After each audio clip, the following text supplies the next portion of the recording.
A América do Sul é um subcontinente com importantes rotas aéreas, como a que vai de São Paulo, no Brasil, até Nova York, nos Estados Unidos, e é uma das mais importantes rotas da América. Já para outros continentes, diariamente saem voos de Buenos Aires, na Argentina, com destino a Madrid, até o continente europeu. Além disso, a Oceania também recebe voos que vêm da América do Sul. Mas apesar de todas essas conexões, o leste da Ásia é a única região em que não encontramos voos diretos que partem da América do Sul, com destino até o continente asiático, cruzando o Oceano Pacífico. Mesmo existindo rotas muito difíceis como entre a América do Sul e a Antártica, que é o continente mais isolado do mundo. Mas por que todos os outros continentes têm voos para a América do Sul? E por que o leste da Ásia não tem? A Ásia é o continente que lidera o mercado mundial aéreo e possui voos entre todo o mundo. Não é à toa que 8 entre as 10 melhores companhias aéreas do mundo são asiáticas.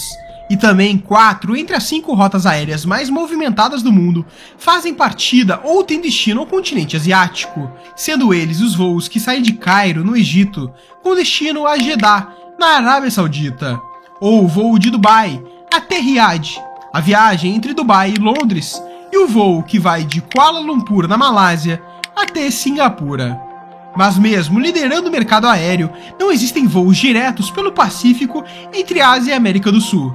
Na América Latina, os únicos voos que vão direto para a Ásia são os voos diários da Aeroméxico e da ANA, que partem do México com destino a Tóquio, no outro lado do Pacífico, no Japão. Além desses, existem os serviços da Aeroméxico para outras regiões da Ásia. A Hainan Airlines também opera 3 voos semanais, que vão de Pequim até a cidade do México. Então, para você sair da América do Sul e chegar à Ásia pelo Pacífico, você precisa necessariamente ir até a América do Norte ou a América Central. E nesse vídeo, vamos te explicar os principais motivos que levam à falta de voos entre o sul da América e o leste da Ásia. Atualmente, o voo mais longo do mundo liga o aeroporto JFK em Nova York, nos Estados Unidos, até o outro lado do Pacífico, no aeroporto de Changi, em Singapura, e percorre cerca de 15 mil quilômetros em aproximadamente 18 horas. Mas para realizar uma viagem direta entre a América do Sul e a Ásia, seria preciso um avião com capacidade de percorrer uma distância ainda maior que essas. E a tecnologia presente nas aeronaves atuais não garante autonomia para viagens tão longas. Para se ter uma ideia mais clara, vamos analisar os modelos de aviões mais utilizados no mundo em 2022. O modelo mais utilizado foi o A320, com uma autonomia de até 7 mil quilômetros. Em seguida, temos o Boeing 787, com capacidade para percorrer cerca de 5.700 quilômetros. O Airbus A321 foi o terceiro mais utilizado, com autonomia de 6 mil quilômetros. Depois temos o Airbus A319, com 7 mil quilômetros.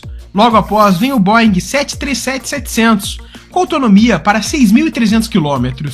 E em seguida, temos o modelo da Embraer 175, que pode percorrer cerca de 4.000 km. E apesar de parecerem longas distâncias, esses aviões não conseguem percorrer nem metade do caminho entre a América do Sul e o leste da Ásia.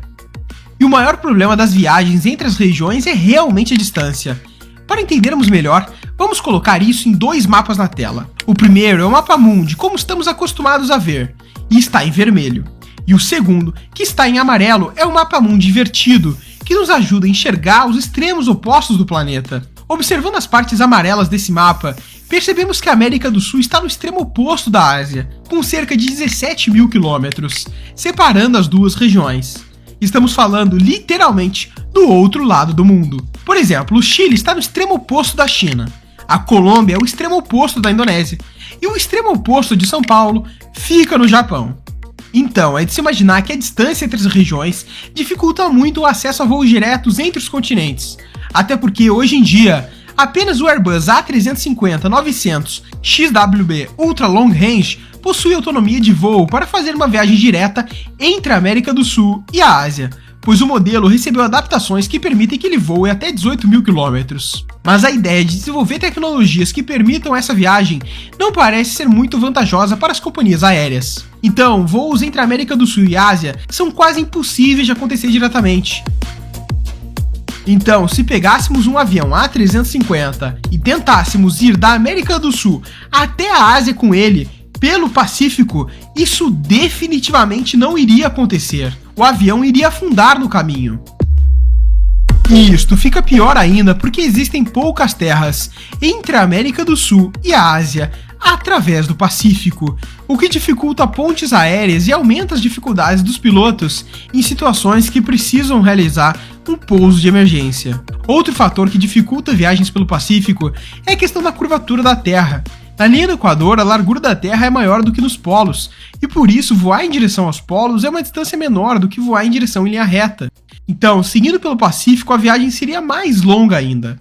Além disso, viagens mais longas aumentam os investimentos que as companhias aéreas precisam fazer para adquirir e manter aeronaves com maiores alcances, além de ter um custo extra com combustível. Por isso, é mais barato realizar viagens com paradas em outros países, como os europeus.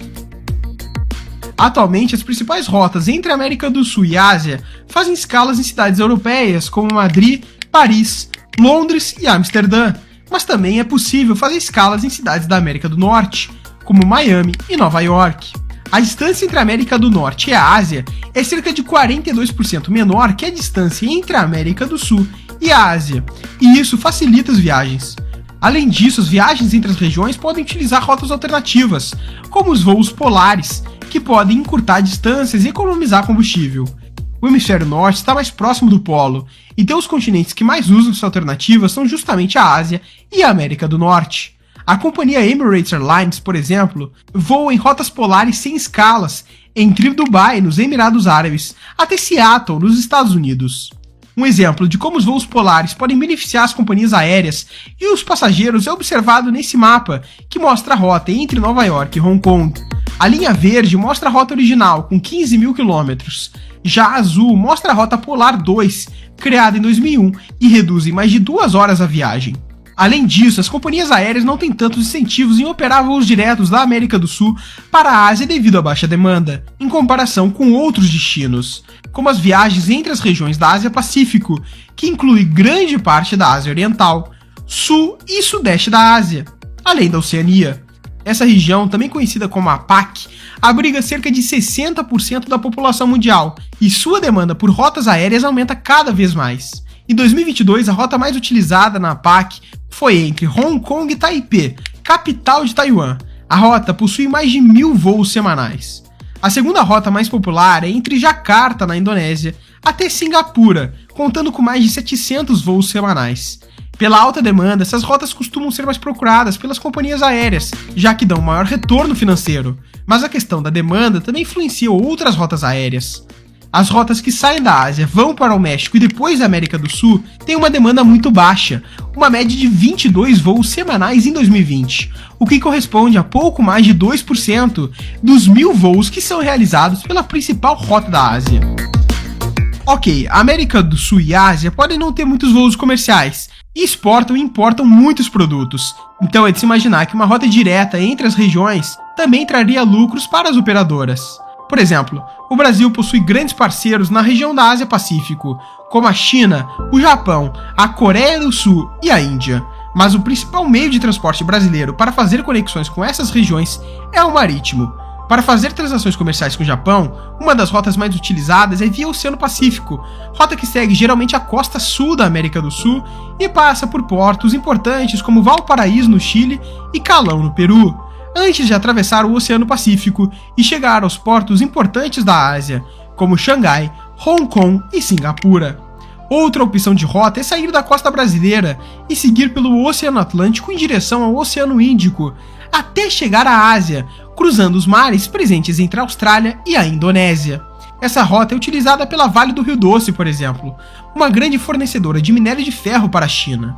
E apesar das viagens marítimas poderem levar mais de um mês para chegarem ao destino, ainda assim é um meio de transporte vantajoso quando se trata de transações comerciais entre a América do Sul e a Ásia, já que para esse meio de transporte a distância não é um problema, os custos geralmente são menores e possui mais suporte para mercadorias pesadas e volumosas, além de ser um meio mais flexível, já que o mesmo navio pode carregar cargas com destinos diferentes na mesma viagem.